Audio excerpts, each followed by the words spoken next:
Okay, good morning, everybody. It's December 25th. Merry Christmas 2024. We're continuing to develop the design. We're working really kind of diligently on the woman playing the violin. But we're going to give that a rest, I think, in a little. I don't know. I just wanted to give a.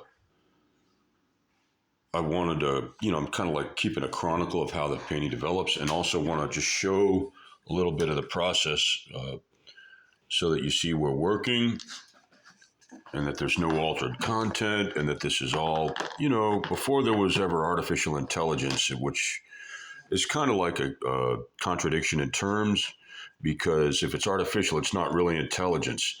It's an extension of the people who program something.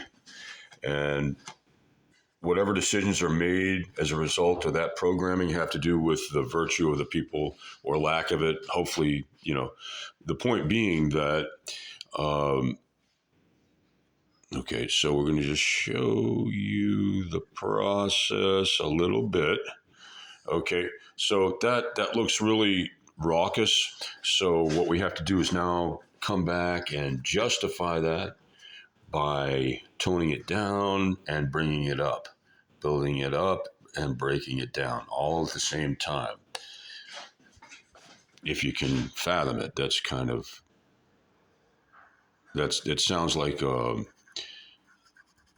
paradox, a contradiction in terms, but it's kind of what you have to do is you kind of build up and break. You're drawing with paint, basically.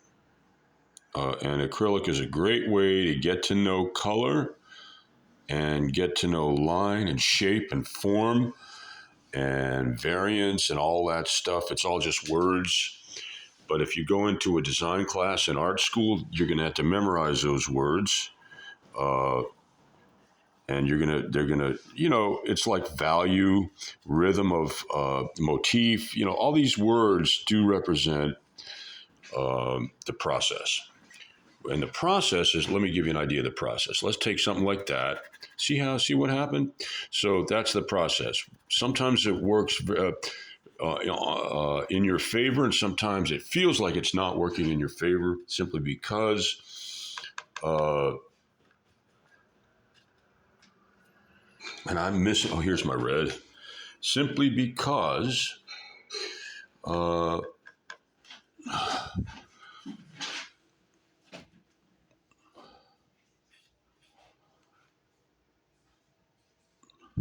I don't know. I mean, it's just, I get lost in the words and then I stop being able to concentrate. But sometimes things work in your favor in painting, as in drawing, and sometimes they do, but you don't know that they're working in your favor. You have to keep at it and keep at it and keep at it until something starts to work for you. And it's kind of hard. Sometimes you have to kind of like think, well, why am I even doing this? Sometimes if, let's say a lot of people say, well, I'm doing it because it's therapy. And there's nothing wrong with that. That's good. But all I'm saying is if you want to have professional level quality, then therapy's fine in terms of, but part of the therapy then becomes being able to accomplish doing something that other people are willing to pay for in some way. Okay, so Merry Christmas and to be continued.